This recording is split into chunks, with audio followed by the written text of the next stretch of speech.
Halo,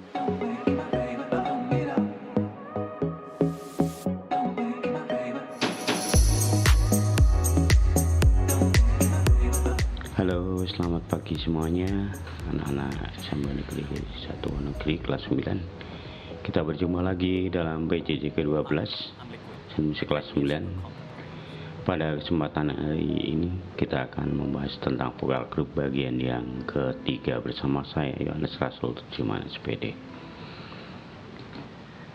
Pada pertemuan kita kali ini, materi pokok masih sama seperti yang lagu populer dalam sajian vokal grup. Materi yang akan kita bahas pada pertemuan kita kali ini adalah simbol akor, akor pembalikan, posisi akor, pergerakan akor, kaden, dan pergerakan nada. Kita akan segera mulai. Salam sehat untuk semua anak-anak. Semoga Anda selalu dalam lindungan Tuhan dan diberikan kesehatan bersama keluarga. Tetap semangat, mari kita lanjut ke pembelajaran kita hari ini.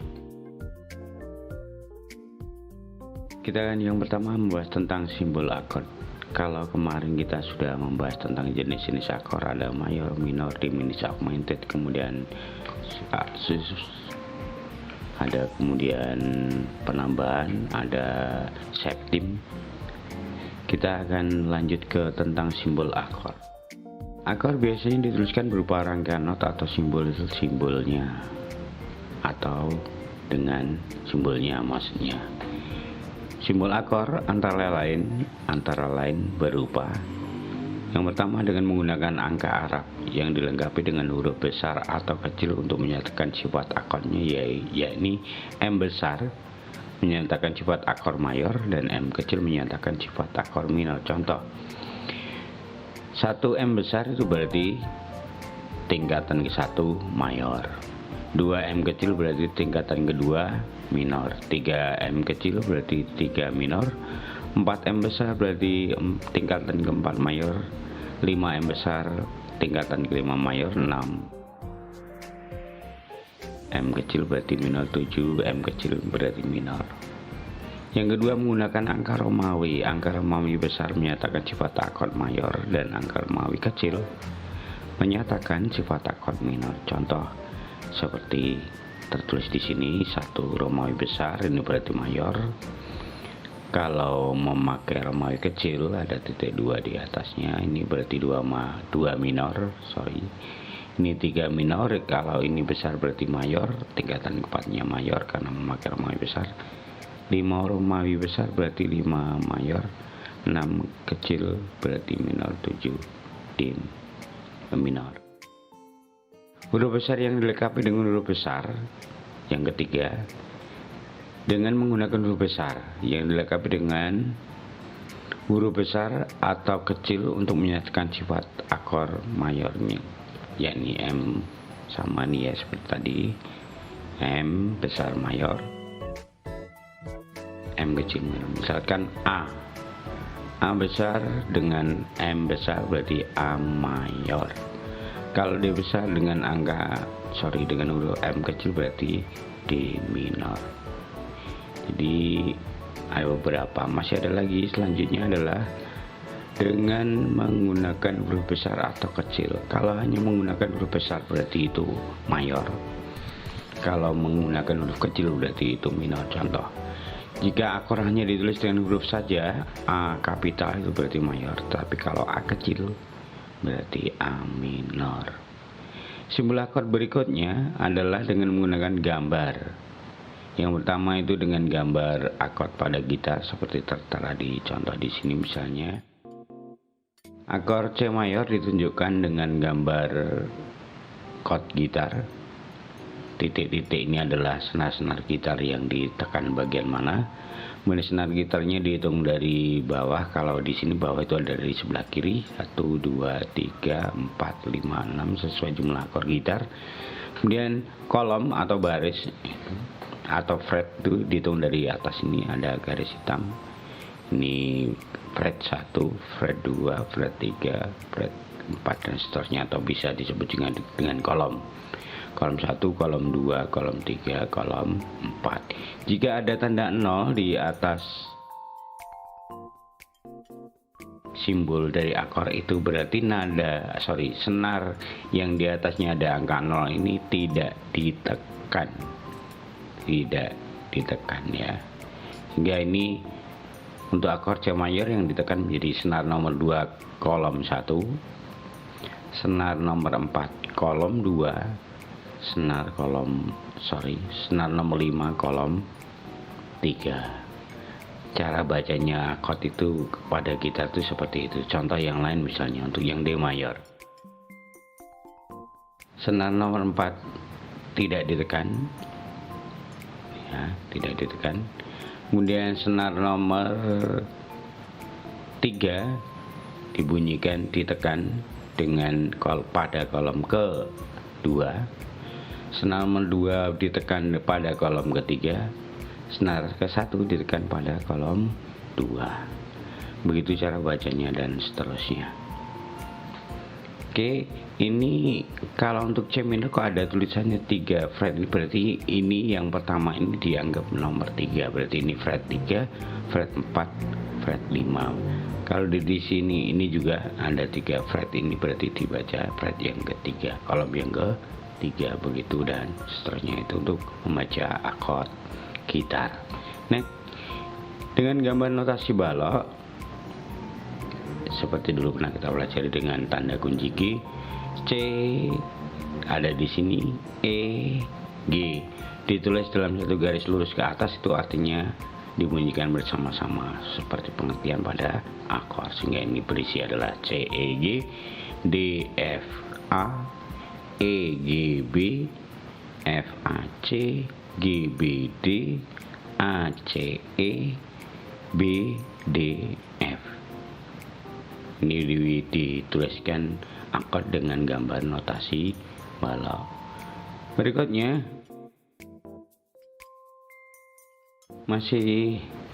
sebenarnya masih ada tambahan untuk yang bisa Anda yang pakai gambar akord piano atau keyboard, ada juga.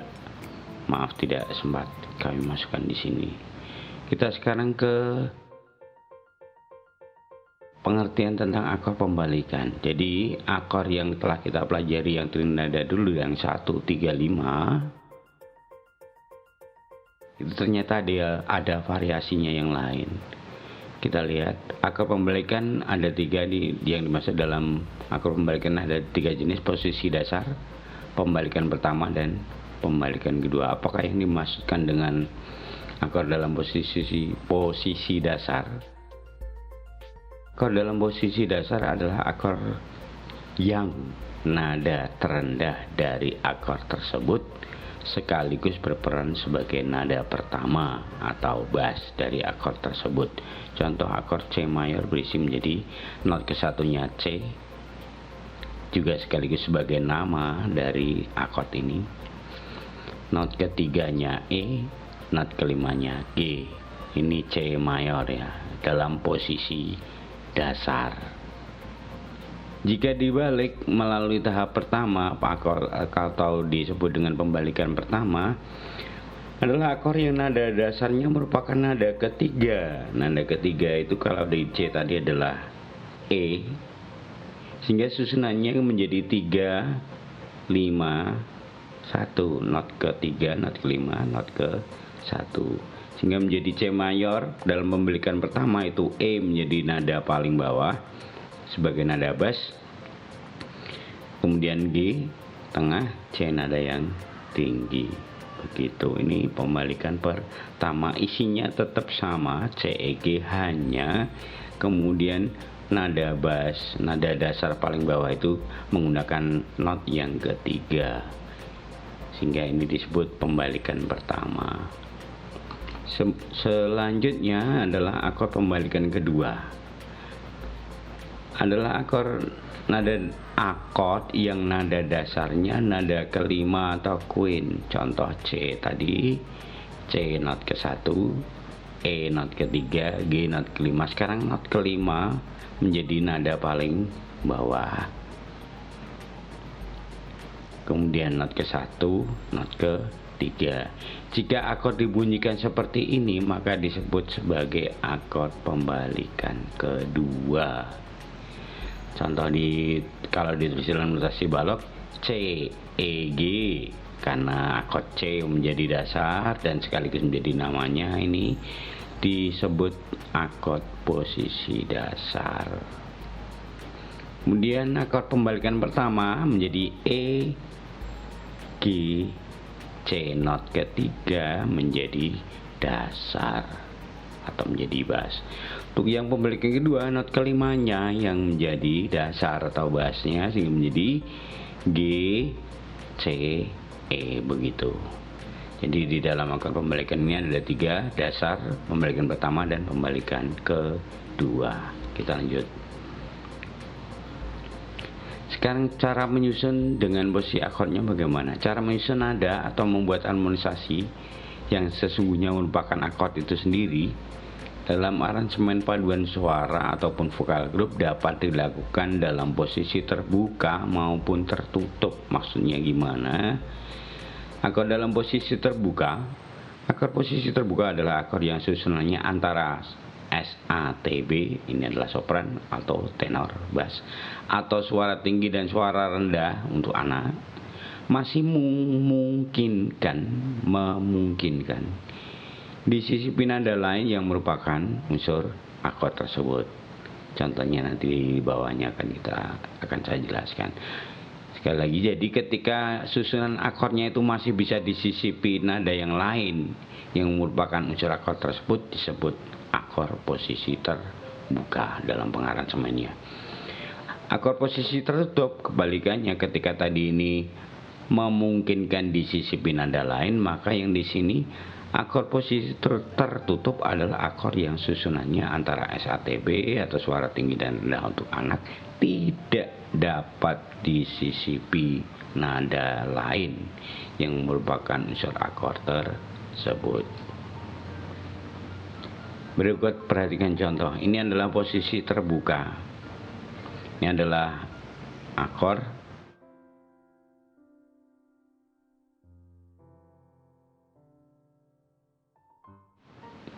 C. Ini ada nada C, ada nada G, ada nada A, ada nada C. Apakah ada nada yang belum tercantum di akord C 135-nya? Ternyata masih ada nada apa yang tidak tercantum dalam ini? Di sini masih mungkin ada nada E yang masih bisa dimasukkan, artinya ada nada yang bisa dimasukkan ke dalam akord ini. Kali yang ini posisi tertutup. Ada C, ada E, ada G, ada C. C, E, G terpenuhi semua sehingga menjadi tertutup, tidak memungkinkan 3 nada unsur pembentuk akord tersebut masuk, sehingga ini sudah komplit antara not ke-1, not ke-3, dan not ke-5. Kalau kita di not ke-3-nya tidak ada, sehingga disebut posisi terbuka, yang ini disebut sebagai posisi tertutup. Begitu. Kita lanjut. Untuk rumus akord dan gerakannya, pergerakan akord maksudnya, ini adalah rumus dalam bermusik. Apakah hanya itu? Ya tidak juga ya. Biasanya dalam lagu-lagu itu menggunakan pergerakan akord seperti ini. 1 ke 57, contoh kalau C sama dengan Do, dari C ke G7. 57 ke 1, contohnya dibalik aja G7 ke C.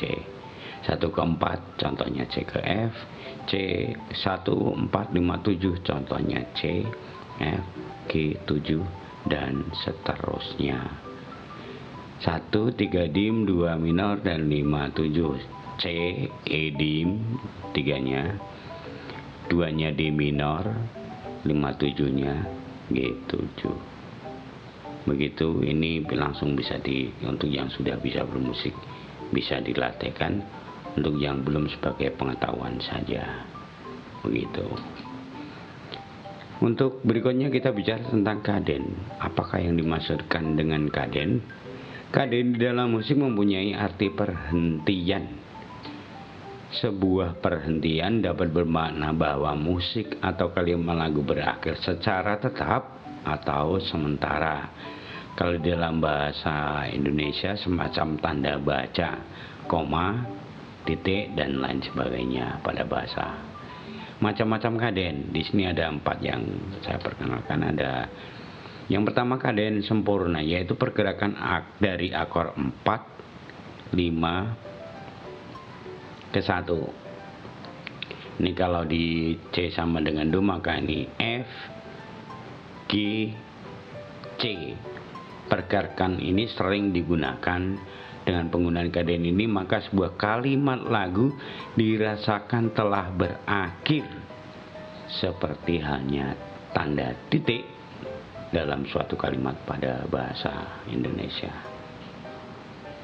Berikutnya adalah kaden tengah, half kaden, yakni kaden dengan pergerakan akor kebalikan dari hampir kebalikannya, tapi hanya 2 akor di sini, 1 ke 5. Kaden ini umumnya terdapat di tengah kalimat lagu. Suasana yang ditimbulkan dengan penggunaan kaden ini adalah sebuah kalimat lagu dirasakan belum berakhir dan perlu adanya penyelesaian, seperti halnya tanda koma dalam suatu kalimat panjang. Kaden berikutnya adalah kaden tipuan, deceptive kaden, yakni kaden dengan pergerakan akor 5 ke akor selain 1. Kalau 5 ke 1 tadi disebut kaden tengah, sempurna kalau ditambah 4 depannya. Ini pergerakan kaden dengan pergerakan akor dari 5, tingkat 5 ke akor selain 1. Jadi kalau G tidak ke C. Umumnya yang dipakai adalah akor 6. G menuju ke A minor kalau C sama dengan Do. Kalau yang lain silahkan dipelajari di tangga nadanya saja. Penggunaan kaden ini biasanya dimaksudkan untuk memperpanjang pergerakan akor semenjak diperkirakan oleh pendengar bahwa musik atau kalimat lagu akan berhenti, tetapi terus berjalan sehingga menimbulkan efek kejutan atau kesan menipu perasaan musikal pendengar. Yang terakhir adalah kaden plagar, yaitu pergerakan akor dari 4 ke 1. Ini mengejutkan juga, tapi tidak seolah-olah mau berhenti untuk membuat puncak-puncak. Biasanya digunakan untuk pada referen-referen lagu. Itu tentang kaden. Kita lanjutkan dengan gerakan nada. Ketika membuat aransemen itu minimal kalau kita belajar 2 suara, ada 3 sejajar, berlawanan, dan mengembang. Beberapa gerakan antara nada dalam membuat harmonisasi antara lain. Yang pertama gerakan sejajar atau paralel, yakni gerakan antara nada ke 1, bukan nada ke 1, nada suara 1, nada suara 1 dengan nada yang lain berlangsung dalam jarak interval yang hampir sama. Contoh suara 1, mi, fa, sol, mi. Kalau dibuat grafik ini mi ke fa naik, fa ke sol naik, sol ke mi turun. Ternyata suara 2-nya juga sama. Mi fa naik, do ke re juga naik. Fa ke sol, re ke mi juga naik. Sol ke mi turun, yang suara 2 mi juga turun. Sehingga seolah-olah seperti jalan rel kereta api. Belok ikut belok, sama persis. Naik, turun, naik ikut naik, turun, sama. Ini naik, suara 2-nya naik, turun, turun, turun, naik, turun, turun. Itu pergerakan sejajar. Lanjut. Gerakan yang kedua adalah berlawanan, yakni gerakan antar nada dengan nada yang lainnya, maksudnya suara 1 dan suara 2, berlangsung secara berlawanan arah. Bila mana satu nada bergerak naik, nada lainnya bergerak turun. atau dibalik. Bila mana satunya turun, nada yang lain naik. Contoh ini mi re do, pergerakannya turun. Ini yang suara 2 do re mi. Ini yang suara satunya turun, suara 2-nya naik. Ini fa mi re do, ini malah naik. Ini tadi turun, yang suara 2 sol la si do, nah naik. Jadi jika suara satu dengan yang lain selalu berlawanan arah, satu naik satu turun, kebalikan dua suara satu kah, suara 2 kah, mana itu yang penting berlawanan arah, disebut gerakan berlawanan. Berikutnya adalah gerakan melebar dan menyempit. Tadi dibahas tentang mengembang. Jadi mengembang itu bisa melebar, bisa menyempit. Gerakan melebar yakni gerakan antar satu nada di bawah yang ditahan, sementara nada lainnya di atas bergerak naik. Ini contoh, ini rata, ini turun. Kalau ini turun, ini naik, sehingga menjadi menyempit. Adalah gerakan yang menyempit kebalikannya. Ya, kebalikannya. Jadi ketika yang satu rata, yang satu naik berarti melebar. Kalau ini turun berarti ini menyempit. Keduanya ini menyempit, contoh yang di sini. Kalau mau yang melebar bagaimana? Ini do do do misalnya, kemudian sini mi fa sol, sehingga do do do mi fa sol sol. Ini menjadi yang suara satunya naik, suara 2-nya rata, itu berarti melebar seperti tanda lebih besar. Kalau yang menyempit tandanya seperti tanda lebih kecil, kebalikannya, yang melebar dan menyempit. Oke, sampai di sini kita simpulkan. Untuk materi selanjutnya besok akan dilanjutkan pada bagian yang vokal grup bagian yang keempat. Hari ini sampai sini. Jika nanti menemukan kesulitan boleh japri. Kemudian sebagai kesimpulan untuk pertemuan kita kali ini, akor memiliki beberapa simbol antara lain ada yang menggunakan angka Arab, angka Romawi, huruf kapital dengan penambahan sifatnya, kemudian huruf besar atau huruf kecil, gambar misalnya gambar akor gitar, piano, atau keyboard, atau gambar notasi balok. Untuk akor pembalikan ada 3, yaitu akor dasar, pembalikan pertama, dan pembalikan kedua. Posisi akor ada 2 jenis, posisi terbuka dan posisi tertutup. Dalam pergerakan akor dikenal ada 11 pergerakan akor. Rumus pergerakan akor. Ada 4 jenis kaden yang dipakai, yaitu ada kaden sempurna, kaden tengah, kaden tipuan, dan kaden pelagal. Dalam pergerakan nada ada 4 jenis, yaitu gerakan sejajar, satu naik satu turun, berlawanan sejajar jika suara satu naik, suara 2 ikut naik, turun ikut turun. Berlawanan, suara satu naik, suara 2 turun, atau kebalikannya. Yang melebar, satu rata, satu meluas, maka itu menjadi meninggi, berarti melebar. Kalau menyempit bisa saling ketemu, bisa yang satu naik satu turun, atau satu rata satu turun. Kemudian kesimpulan pembelajaran kita kali ini. Berikutnya kita akan ke penugasan.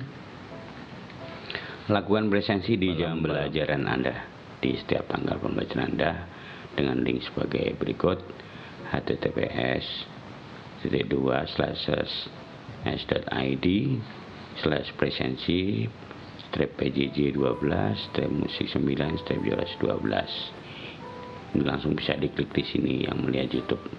Dan kemudian untuk yang materi ada di sini materinya. Kemudian yang penugasan linknya ada di sini. Begitu pertemuan kita kali ini, semoga bermanfaat. Tetap semangat. selesaikan tugas-tugas Anda. Mengingatkan bagi anak-anak yang belum menyelesaikan tugas-tugas sebelumnya, silakan diselesaikan, jangan sampai terlambat. Paling akhir saya batasi tanggal 24 November semua nilai harus kelar, karena pada tanggal 30 November sudah dimulai PAS, penilaian akhir semester, sehingga nilai bisa segera saya masukkan ke rapot, dan saya berharap semuanya bisa bernilai minimal KKM. Bagi anak yang tidak mau atau tidak menyelesaikan tugas, berarti pasti ada nilai yang tidak tuntas. Itu tidak maksud saya mempersulit, tapi saya mau meminta tanggung jawab anak-anak supaya belajar bertanggung jawab, tidak semata-mata duduk enak-enak berharap nilai baik. Tidak ada model macam itu bagi Pak Yo. Oke, terima kasih, kita bertemu lagi sampai pada pembelajaran video kita yang selanjutnya. Nanti kita akan bertemu dengan materi vokal group pada bagian yang keempat. Kita akan belajar langsung untuk mengaransemen sebuah lagu. Kita ambil sebuah contoh sebuah lagu, kemudian kita kerjakan cara membuat suara duanya. Kita minimal nanti kelak di vokal group ini bisa membuat konsep lagu suara dua atau dua suara. Sekali lagi terima kasih. Sampai jumpa di video pembelajaran berikutnya. Terima kasih. Salam untuk Anda semuanya. Salam sehat, salam semangat.